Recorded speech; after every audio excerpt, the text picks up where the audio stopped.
morning. Need a little more time. Yeah, a little more time. Just a little more time. You good? Good morning, and welcome. I was going to say to this gray Sunday morning, but the sun is coming out, so I'm really excited about that. Welcome to our friends online. We're glad that you're joining us. So I invite you to join me in our opening prayer.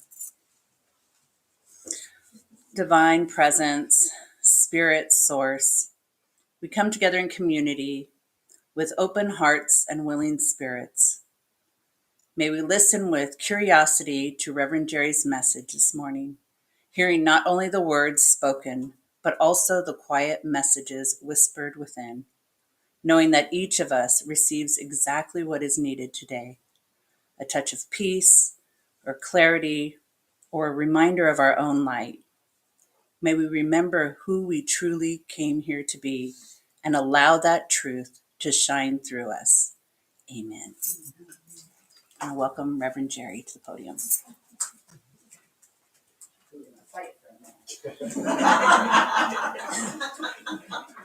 All right, excellent. Well, thank you, Reverend Jen. Yeah, we listened to the song this afternoon or this morning before starting by Sully Erna. It's called "The Father of Time," and one of the lyrics in there is, "Can we open the door that we just can't find?" And that's something that I hope maybe to help point to today in today's talk. So. Thank you all very much for joining this morning. I'm so happy to be here. Thank you, viewers online, for joining us. It's such a joy to be here, truly. And every single person in this room and online enriched my life very much. And for that, I'm greatly, greatly appreciative. Now, I wanted to comment that Reverend Madge last week spoke on blessings. And if you didn't catch her message, I really recommend that you look at it on YouTube or on Facebook, because it landed with me in the best of ways. I spent the whole last week just like showering blessings on everything I could think of and everyone and every opportunity that I had. And it was really a beautiful experience. Thank you, Madge. So, opening up, may Spirit rain blessings upon us all today, that we can stand in wonder and appreciation for every breath, every heartbeat, and every moment. And speaking of moments, let's talk about time now. So, have you ever felt like you're running a race that has no finish line? This is going to sound a little bit like a commercial at first. Like you're already 5 deadlines behind before you even start the day? Well, we live in a culture that's made busyness its badge of honor. We use it to avoid others, Well, I'd love to, but gosh, I'm so busy. We use it to excuse ourselves from joy. I can't today. Too busy. We wear it like armor. I'm unavailable. I've just been too busy lately. And sometimes we even use it to punish ourselves and to shortchange ourselves. I should eat better, but I'm just too busy to shop for the right ingredients. And someone asks, "How are you?" Often our answer is not, "I'm alive. I'm present." But what? "I'm busy." Right? I'd offer a few more examples, but I'm a little bit busy right now. But busyness is not the same as purpose, is it? And time isn't necessarily what we think. But is there enough of it? I was in conversation with a very dear friend of mine who occasionally expresses the belief that time is, in fact, passing more quickly as we graduate into higher and higher vibrational fields together.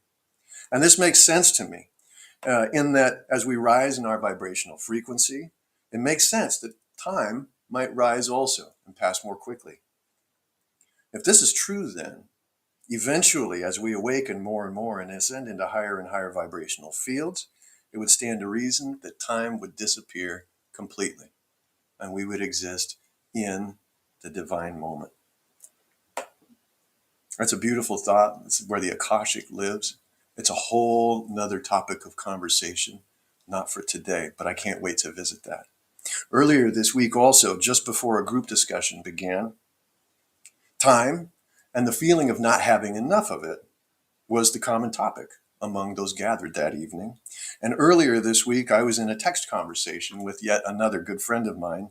And in that conversation, I realized that I'm busier than I've ever been in my life. You're welcome. Yeah, ever. And to be honest, I've struggled with time too. You know, I'm a high functioning distractee, Gemini brain between these ears. And the smallest spark of a new thought or a rabbit's hole or something can launch me into a whole new idea, a possibility. And then suddenly I've lost the thread. Thich Nhat Hanh speaks of washing one dish fully, even while we know that there's a mountain of dishes waiting for us. And my challenge is I'm usually thinking about all of those dishes I have yet to do and not the one that I'm necessarily working on. I don't know if anyone else has that issue, but distraction, right? And as I grow older, it seems like time moves faster. The less I feel I have, the more pressure I feel the need to outrun it. But something is shifting in my life. I'm beginning to sense another way, a loosening up and an opening in the fabric of time. The other day, my daughter texted me. I was right in the middle of a very packed day at work, and the message said, "Daddy, I need a call. Can you ring me as soon as you can?" And my first thought was, I don't have enough time. The second thought was, she's my daughter, most important thing. So I called. And we spoke. We had a little laugh. We got through the issue. And when it was over, somehow I still had enough time to handle everything else right before that next meeting I had to get into. And that moment with her, I realized didn't take time. It gave me time. So busyness, distraction, ease, and flow, I think they're all energetically entangled. It's in an inverse proportion, though, meaning the more busy we are, it's very likely that we're becoming less and less present with the things that we are busy with, and that we're splitting our attention between what we're doing and where the attention should be, and thinking about all the other things that are preventing me from getting to it. And I believe I'm finding the keys to time flow. I believe I'm now actually co-managing my experience with time, and I've come to call this time dilation. Not just a physics concept, but a lived reality, the experience of stretching time through presence and intention. So I've been working on this idea for a while. Tinkering with it might be a little bit better a statement. Time dilation is the notion of stretching time. It's the notion of bending time. It's real. And I feel very strongly that I've even witnessed time moving in reverse. I try to see it when it's happening or when it may have happened, or even better, recognize it in the moment that it's happening. And I think we all know what I'm talking about. These are the moments when we lift our head up out of focus work, thinking that hours must have passed and it's only been 20 minutes. Or we get off the phone with an old friend with a kink in my neck and it's been 3 hours, not 45 minutes on the phone. Recognizing these moments as often as I can and recognizing them as soon as possible is really helping me to see the ingredients of what they are for me. And as I do research, I'm finding these ingredients are likely to be the same for you and the same for you. Reverend Jen and I often have conversations regarding all the things that we want to do throughout the days and weekends to come. And believe me, that list is long, brothers and sisters. It's a long list. Our personal lives are very full with our time committed to each other, with our time committed to spirit, and with our time committed to community. And our mantra for this is that time will expand to meet all of our needs. We're not going to worry about it. And many of us in America and abroad, busyness has become our identity. It's become a familiar way of living, but we don't have to live in that way. Busyness, keep in mind, is not the same as purpose. And if we spend our time being busy, where is our purpose? And time is not an enemy. Time is actually the canvas on which we paint our lives. So let's talk about time. Chronos and kairos. The Greeks gave us this reflection of two faces of time.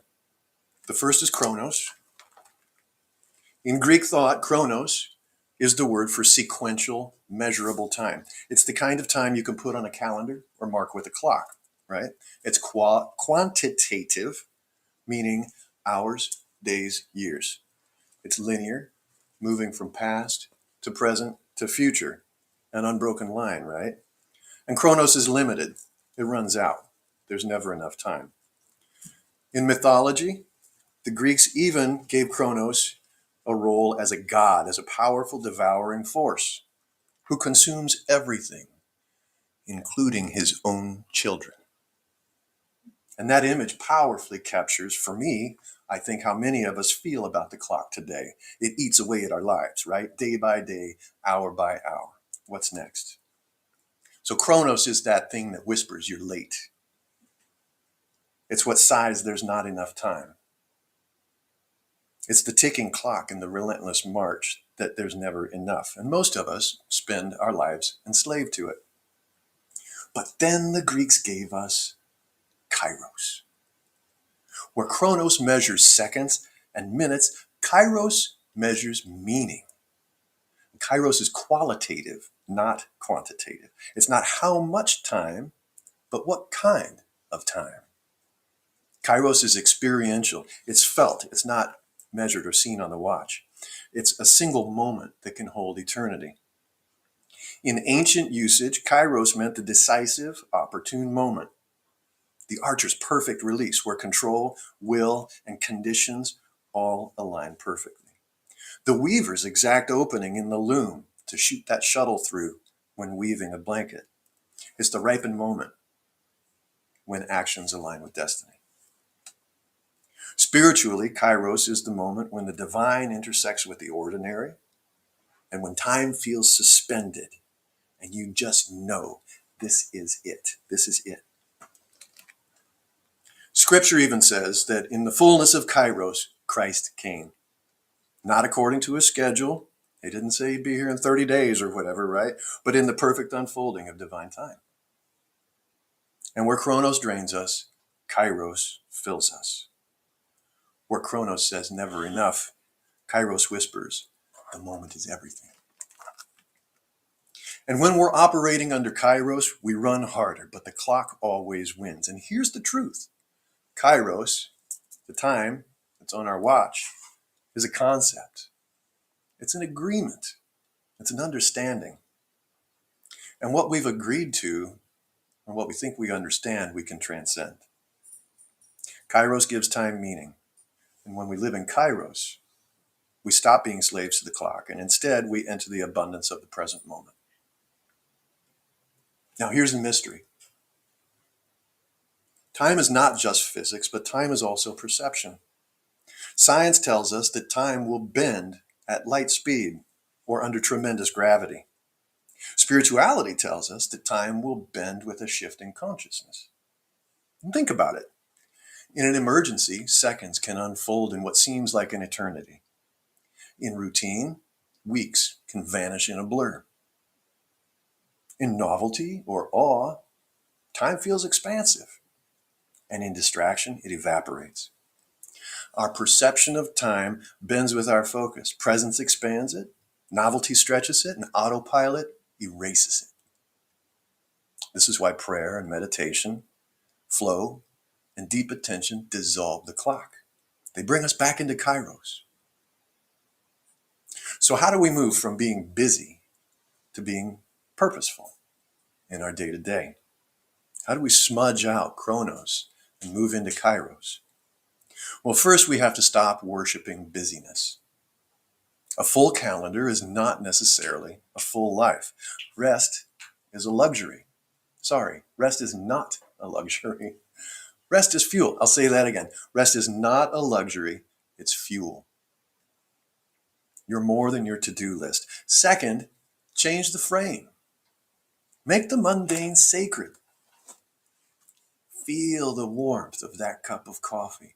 Smell its aroma. Is that hazelnut in my coffee? Right? Be there. Notice the play of light in the room and wonder, where is that coming from? Each act of attention dilates time, and each new frame of focus expands your life. A monk was walking with his student along the banks of a wide and very powerful river. And the student's face was troubled, and he said, "Master, I feel as though life is rushing past me. There's too much to do, and time slips away like water. I cannot hold it. I cannot slow it. I feel it will sweep me away. And the master listened in silence and then stepped into the rushing river. Closing his eyes, he moved slowly into the current and placed his feet firmly, and then stood still as the violent waters swirled around him. Minutes passed, 15, 20, 30 minutes, and finally the student grew restless, saying, "Master, master, the river is moving faster and faster. Surely it will sweep you away." But the monk simply breathed, unmoved while the water was passing. When he finally did open his eyes, he said, "Do you see? The river still rushes, but I'm not carried away.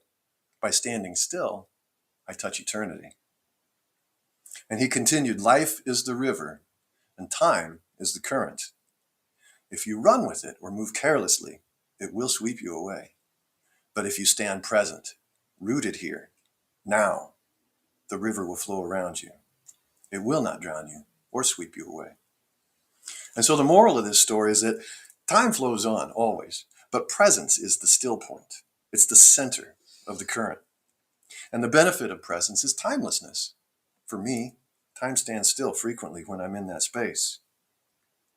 And this to me is intentional living, the second point. And third, trust divine timing. That's a tough one. We all want stuff now, yesterday, soon, soon, soon. We have to trust Kairos. You cannot force everything. What is meant for you arrives in Kairos. Synchronicities appear, opportunities open. These things don't happen by panic. These things do not happen by pressure, but by presence. A person in prayer once asked God, "Lord, what is 1,000,000 years to you?" And God replied, 1 second. And the person then asked again, "And God, what is $1,000,000 to you?" And God replied, "It's just a penny." And so the person said, "God, may I have a penny?" And God said, "Yeah, give me just a second."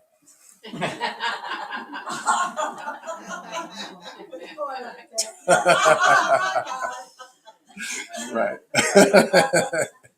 So here's the truth. Here's the truth. The pressure of never enough time is make believe. It's our imagination. It's an illusion.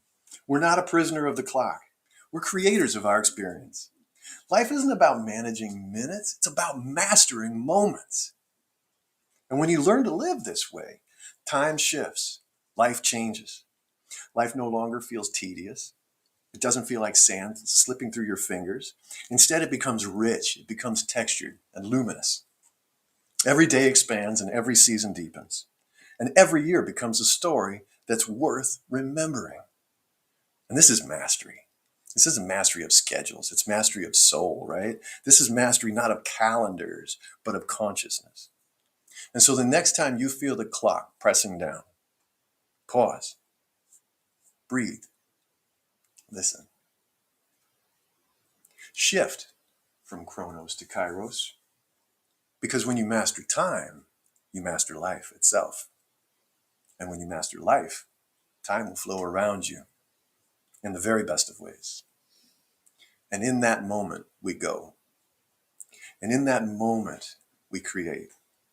And in that moment, we live fully. And we master our moments. And we master our everyday. Thank you. Bring us into a meditation now.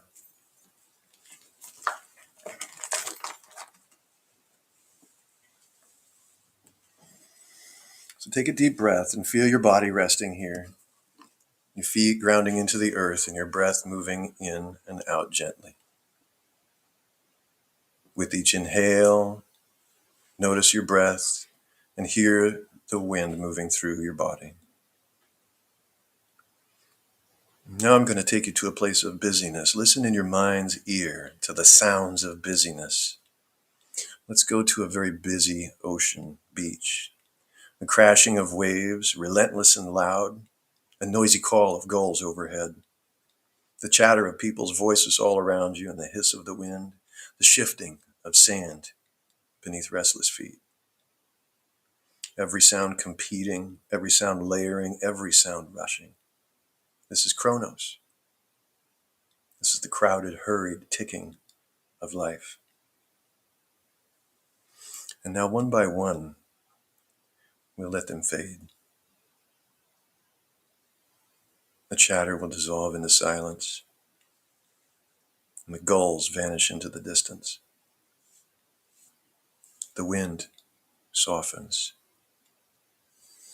and the traffic moves away.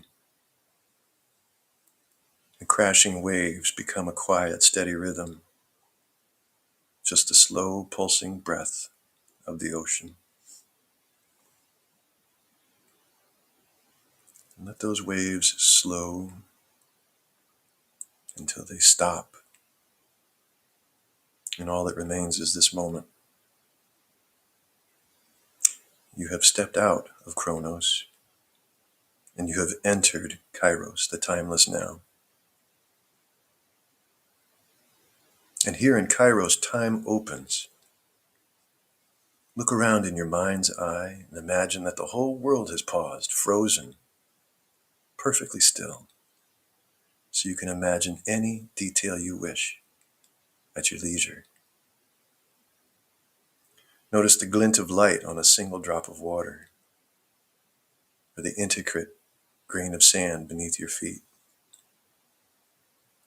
Maybe it's the sound of your own heartbeat, steady and alive. Every sense awakens. You are not rushing forward, and you are not pulled behind. You are fully present here and now, where time has no hold. This is Kairos, a moment so full it can hold eternity. And carry this awareness with you, because when you choose Kairos, you discover clarity, and the noise of distraction falls away, and we can see what truly matters. We gain energy, no longer drained by rushing. We find strength in stillness. We feel connection to ourselves and to others, and to the divine flow that carries all things.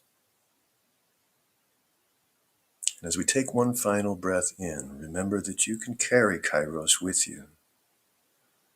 You can step out of the busy ticking of every day and into Kairos anytime you like. Go ahead and wiggle your fingers and toes and join us back here again in this moment.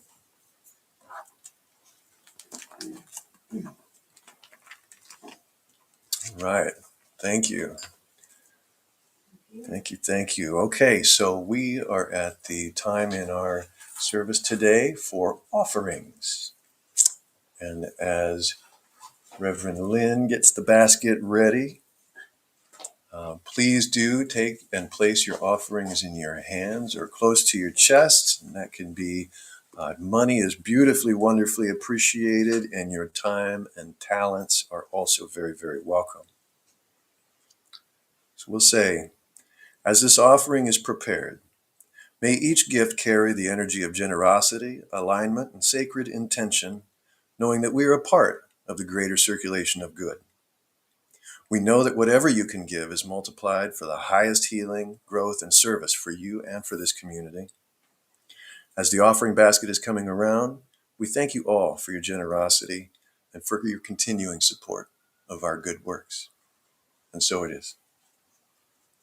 Now I'll invite Reverend Jen up for a short story and closing prayer.